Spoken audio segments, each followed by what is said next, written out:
Shalom, selamat pagi Bapak Ibu Saudara. Bertemu kembali kita di Sekolah Minggu Gereja Baptis Efrata, kelas remaja, pemuda, dewasa, dan senior. Tidak terasa kita hampir mengakhiri buku pelajaran triwulan pertama kita di tahun ini.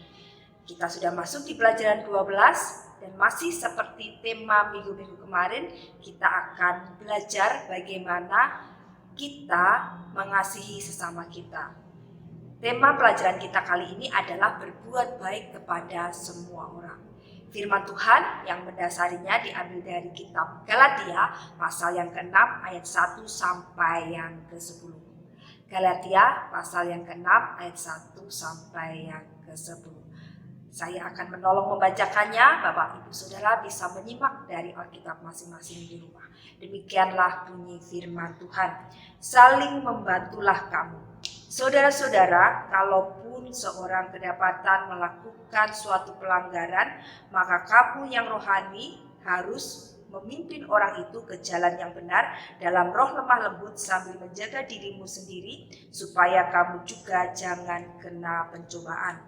Bertolong-tolonganlah menanggung bebanmu, demikianlah kamu memenuhi hukum Kristus. Sebab kalau seorang menyangka bahwa ia berarti padahal ia sama sekali tidak berarti, ia menipu dirinya sendiri. Baiklah tiap-tiap orang menguji pekerjaannya sendiri, maka ia boleh bermegah melihat keadaannya sendiri dan bukan melihat keadaan orang lain. Sebab tiap-tiap orang akan memikul tanggungannya sendiri. Dan baiklah dia yang menerima pengajaran dalam firman, membagi segala sesuatu yang ada padanya dengan orang yang memberikan pengajaran itu. Jangan sesat, Allah tidak membiarkan dirinya dipermainkan, karena apa yang ditabur orang itu juga yang akan dituainya. Sebab barang siapa menabur dalam dagingnya, ia akan menuai kebinasaan dari dagingnya. Tetapi barang siapa menabur dalam roh, ia akan menuai hidup yang kekal dari roh itu. Janganlah kita jemu-jemu berbuat baik, karena apabila sudah datang waktunya, kita akan menuai jika kita tidak menjadi lemah. Karena itu, selama masih ada kesempatan bagi kita, marilah kita berbuat baik kepada semua orang, tetapi terutama kepada kawan-kawan kita seiman. Kita akan berdoa terlebih dahulu sebelum kita melanjutkan pelajaran kita pada pagi hari ini. Allah Bapa yang bertahta di atas kerajaan surga, kami mengucap syukur untuk segala kasih karunia dan berkat anugerah yang Tuhan nyatakan di dalam kehidupan kami, sehingga pagi ini kami boleh bangun dengan kekuatan dan kesehatan baru daripada Tuhan. Dan terlebih lagi kami mengucap syukur karena pada hari ini kami bisa bersama-sama kembali belajar kebenaran firman Tuhan melalui sekolah minggu. Tuhan yang akan memimpin kami, menolong kami, memberikan pengertian di dalam hati kami, supaya setiap firman yang kami baca, kami renungkan, dan kami pelajari pada pagi hari ini, boleh kami mengerti dan menolong kami terus bertumbuh di dalam Tuhan, menjadi anak-anak Tuhan yang senantiasa setia melakukan firman Tuhan di dalam kehidupan kami. Dan kami rindu hidup kami senantiasa boleh menyenangkan hati Tuhan. Terima kasih Tuhan, terima kasih. Ajar kami, bentuk kami sesuai kehendak-Mu pada pagi hari ini melalui pembelajaran kami di sekolah minggu. Hanya dalam nama Tuhan Yesus Kristus kami sudah berdoa dan mengucap syukur. Amin.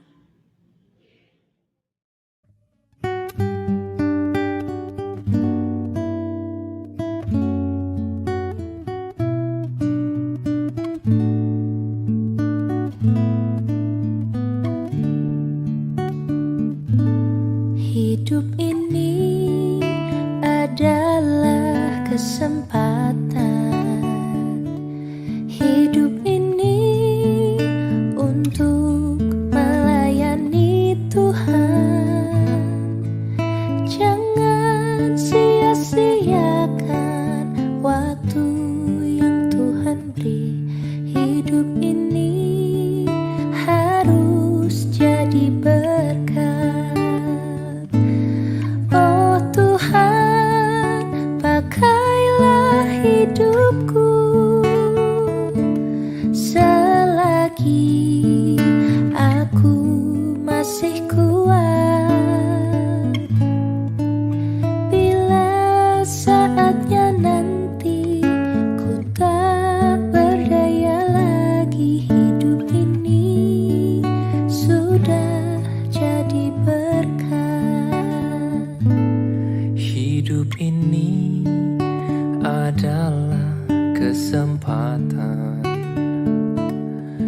hidup ini untuk melayani Tuhan.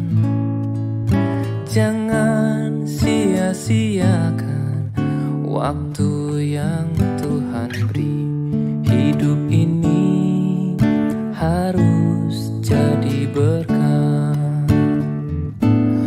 Oh Tuhan, pakailah hidupku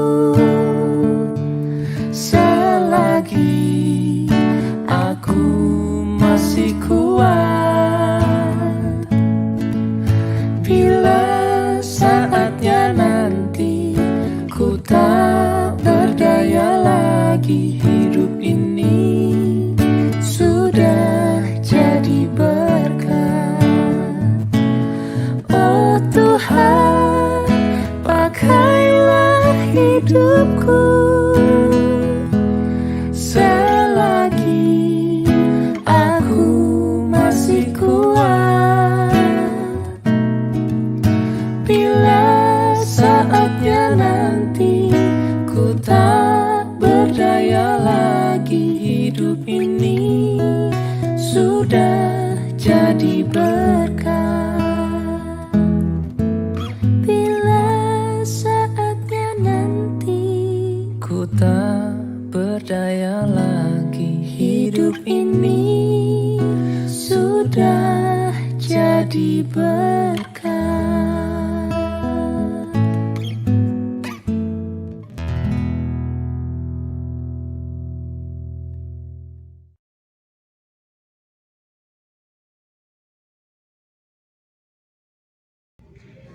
Kita manusia adalah makhluk sosial, di mana di dalam kehidupan kita membutuhkan orang lain.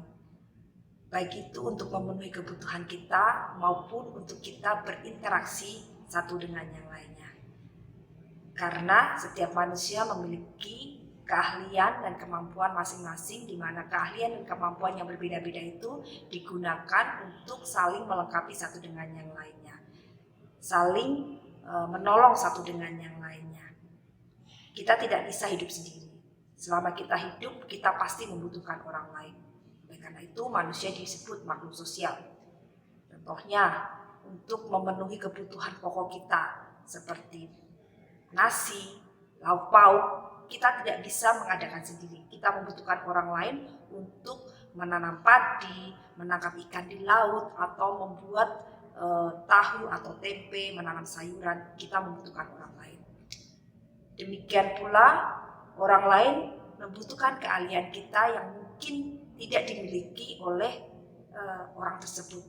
Disitulah kita saling melengkapi satu dengan yang lainnya demi keberlangsungan kehidupan kita.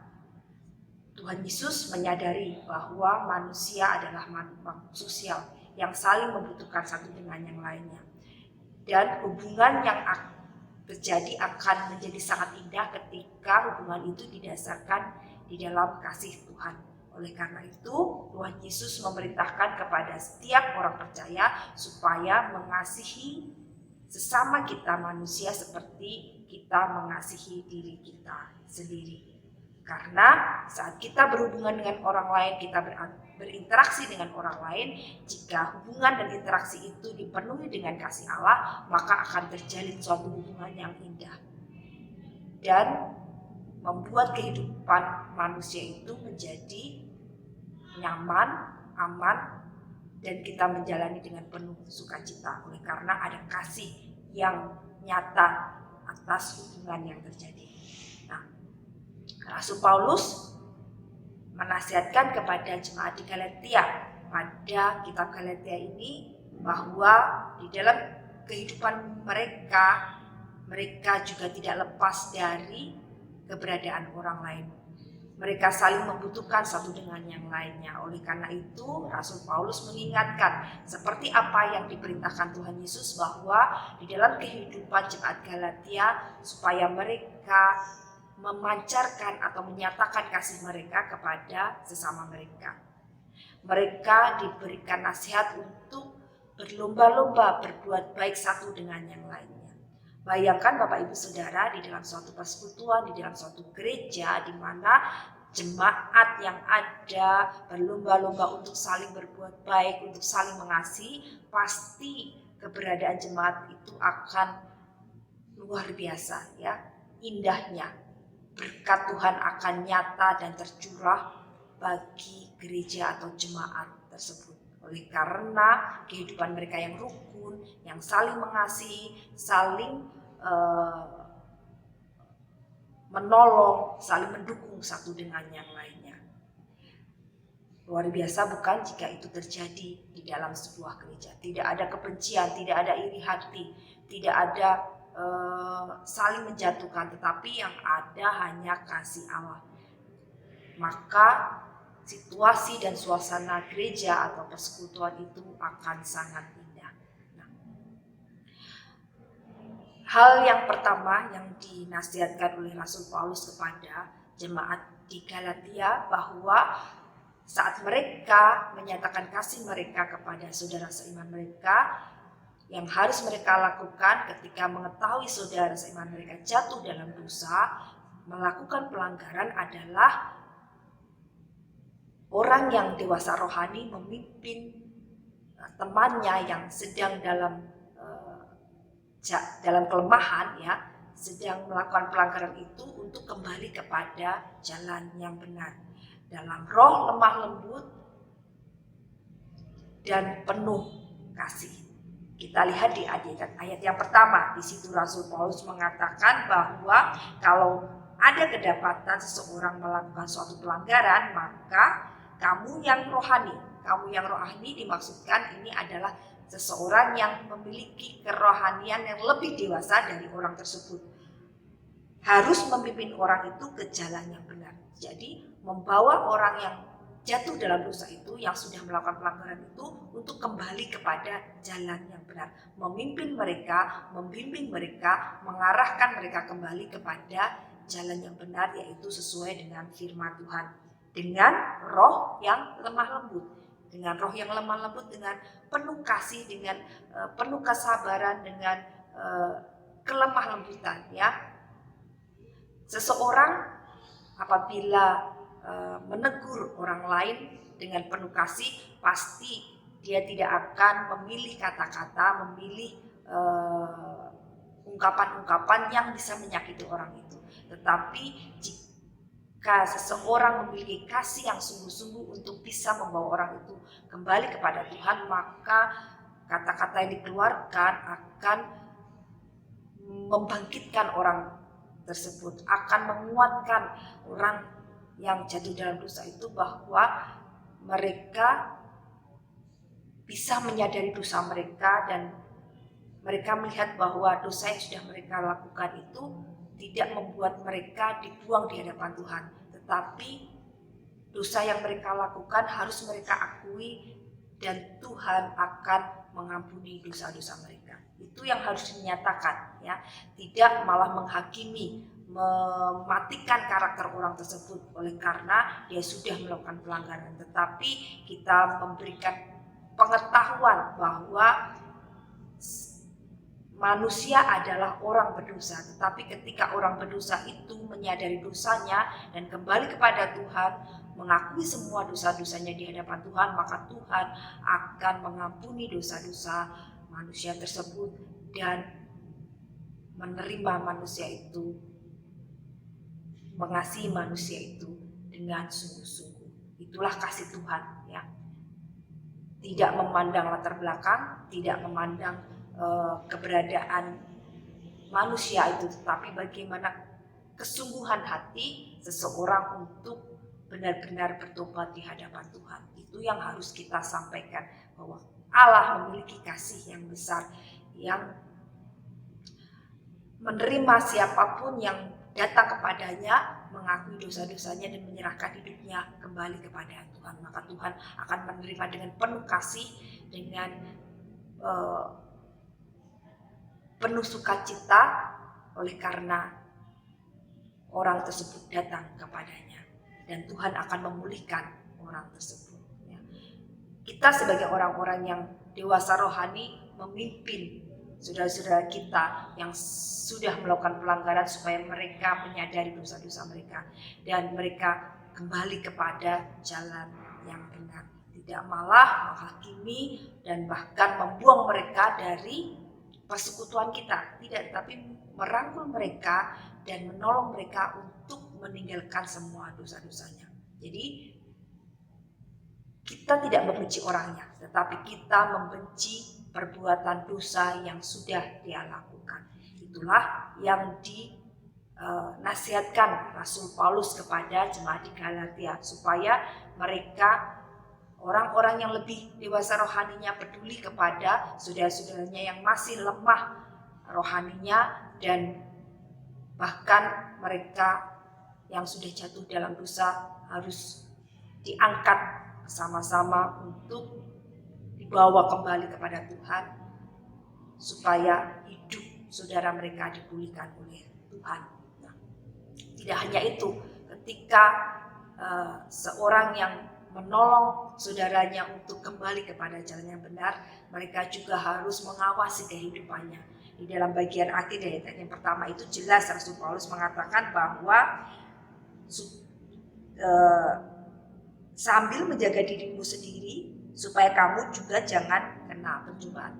Jadi jangan sampai ketika kita menolong teman kita untuk kembali kepada Tuhan, malah kita istilahnya tidak menjadi teladan, melakukan juga pelanggaran dosa-dosa yang tidak berkenan di hadapan Tuhan. Itu tidak akan menolong saudara kita untuk kembali kepada Tuhan, karena mereka melihat, wah dia saja yang menolong saya, istilahnya menasihati saya, ternyata kehidupannya juga bahkan lebih parah dari saya, melakukan pelanggaran-pelanggaran, melakukan dosa tetapi tidak menyadari bahwa itu dosa. Jangan sampai kehidupan kita menjadi batu sandungan bagi saudara-saudara kita yang masih lemah imannya, ya.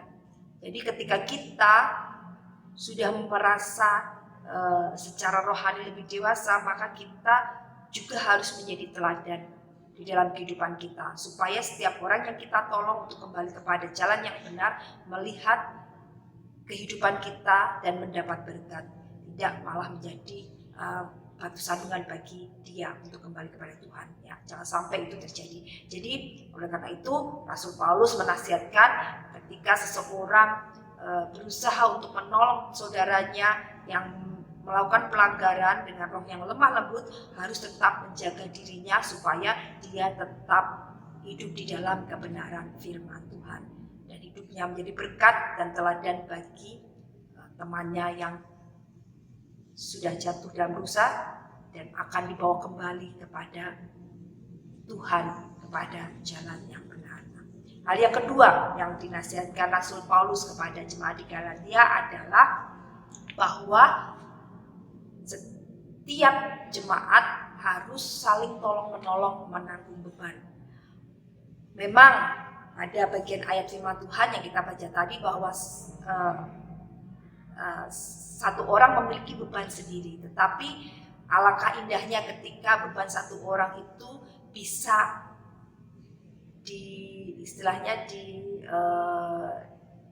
ditanggung oleh beberapa orang, ya. Kita ingat pepatah, berat sama dipikul, ringan sama dicincing.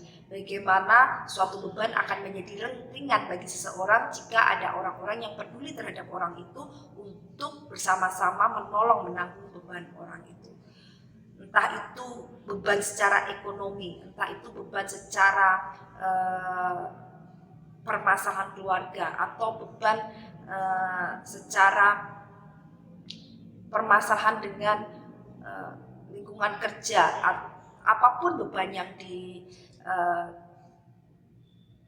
dipikul oleh saudara kita, baiklah kita peduli dan berempati kepada saudara kita tersebut dengan memberikan pertolongan supaya beban yang dia tanggung menjadi ringan. Bahkan di dalam ayat yang ke-6 dikatakan, dan baiklah dia yang menerima pengajaran dalam firman membagi segala sesuatu yang ada padanya dengan orang yang memberikan pengajaran itu. Jadi apa yang menjadi beban orang yang mengajar firman dalam kehidupan kita seperti hamba Tuhan, para pendeta, gembala sidang, itu juga adalah beban yang bisa kita tanggung. Dalam artian kita bisa menyokong pelayanan pendeta kita, gembala sidang kita, baik secara materi maupun secara tenaga kita, secara pemikiran kita, supaya tugas pelayanannya terus boleh berjalan dengan baik. Ya, firman yang disampaikan boleh kita terima dengan terus menerus ya. Oleh karena apa? Oleh karena kita berusaha untuk menolong atau menanggung beban yang ada di dalam kehidupan para gembala sidang atau para pendeta. Ya, kalau gembala sidang kita, pendeta kita tidak dipusingkan dengan masalah penghidupannya, tidak dipusingkan dengan persoalan-persoalan yang membebani dirinya, maka firman Tuhan yang disampaikan kepada kita pun akan kalau seseorang tenang pemikirannya pasti bisa dengan tenang pun menyampaikan firman Tuhan kepada kita. Jadi apa yang kita terima pun akan menjadi lebih luar biasa ya, ketika hamba-hamba Tuhan atau pendeta-pendeta yang melayani kita, mereka tidak memiliki beban yang begitu berat dalam kehidupannya. Tetapi ketika mereka memiliki beban yang begitu berat, maka apa yang disampaikan pasti ya kita tidak bisa bohong, pasti sedikit banyak akan dipengaruhi oleh apa yang sedang ditanggungnya. Itulah yang terjadi. Oleh karena itu kita sebagai jemaat menjadi kewajiban kita untuk bisa meringankan beban gembala sidang kita, meringankan beban para hamba-hamba Tuhan yang melayani firman di gereja kita. Nah, itulah yang dinasihatkan Rasul Paulus kepada jemaat di Galatia. Jadi mari saling menanggung beban satu dengan yang lainnya. Jika saat ini mungkin saya sedang tidak menanggung beban, tetapi ada teman atau saudara saya yang sedang berbeban berat, mari kita peduli dan datang kepadanya untuk menawarkan bantuan, menolong apa yang bisa kita tolong. Ya. Dan pada saatnya nanti ketika kita sedang memiliki beban yang berat, maka giliran teman kita, saudara kita yang akan menolong, menanggung beban kita. Ya, karena tidak selamanya kita akan dalam keadaan baik-baik saja. Pada suatu kali kita pun pasti akan menghadapi beban di dalam kehidupan kita. Nah, ketika kita saling menolong satu dengan yang lainnya, maka beban yang harus ditanggung setiap orang akan menjadi ringan, dan itu akan membuat persekutuan kita menjadi sesuatu yang indah. Gereja kita menjadi luar biasa. Ada orang-orang yang saling peduli satu dengan yang lainnya, saling menopang, saling menguatkan, saling meringankan beban, maka gereja itu akan menjadi semakin kuat. Dan gereja semakin kuat menolong gereja itu untuk semakin lebih lagi bekerja bagi Tuhan, menjadi berkat bagi orang-orang di sekitarnya. Itu hal yang kedua yang dinasihatkan Rasul Paulus kepada jemaat di Galatia. Hal yang ketiga yang dinasihatkan Rasul Paulus kepada jemaat di Galatia adalah bahwa setiap orang akan menuai apa yang sudah dia tabur. Ada hukum tabur tuai. Ya. Di dalam ayat yang ayat yang ke-8 dikatakan, sebab barang siapa menabur dalam dagingnya, ia akan menuai kebinasaan dan dari dagingnya. Tetapi barang siapa menabur dalam roh, ia akan menuai hidup yang kekal dari roh itu. Jadi apa yang kita tabur suatu saat pasti akan kita tuai. Mungkin tidak saat ini, ya. Mungkin kita tidak menuainya saat ini, karena dalam firman Tuhan juga dikatakan di ayat seterusnya bahwa layaknya seorang petani ketika menabur tidak langsung menuai, ya, tapi bagaimana kita terus menabur dan tanaman itu tumbuh, ya. Kemudian pada saatnya nanti ada waktu kita untuk menuai. Demikian pula di dalam kehidupan kita, ketika kita menabur kebaikan pada saat ini, kita belum tentu menuainya pada saat ini pula, atau mungkin beberapa minggu ke depan atau beberapa bulan ke depan. Tidak, bahkan kita bisa menuainya 2 tahun, 3 tahun, atau bahkan 10 tahun yang akan datang.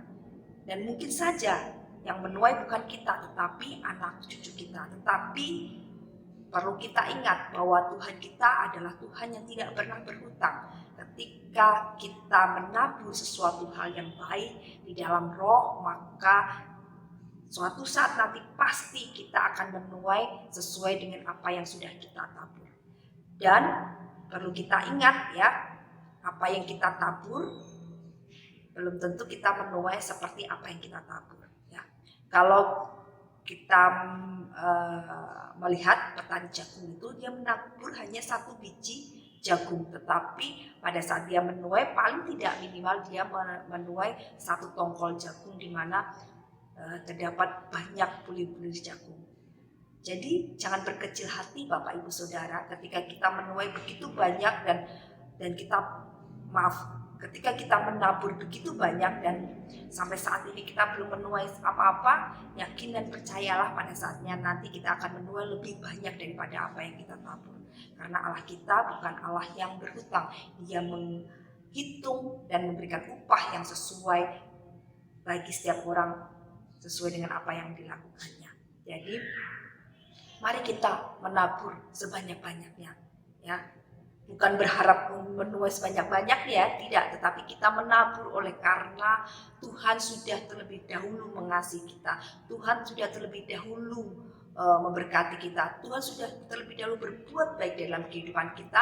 Maka sebagai ucapan syukur kita menabur dengan berbuat baik, dengan mengasihi, dengan melakukannya terbaik buat saudara-saudara kita seiman. Di dalam ayat yang terakhir dikatakan, karena itu selama masih ada kesempatan bagi kita, marilah kita berbuat baik kepada semua orang, tetapi terutama kepada kawan-kawan kita seiman. Mari kita saling mendukung, mari kita saling menolong sebagai satu persekutuan di dalam tubuh Kristus, sebagai suatu jemaat di dalam gereja Tuhan. Kita saling menolong satu dengan yang lainnya. Ya.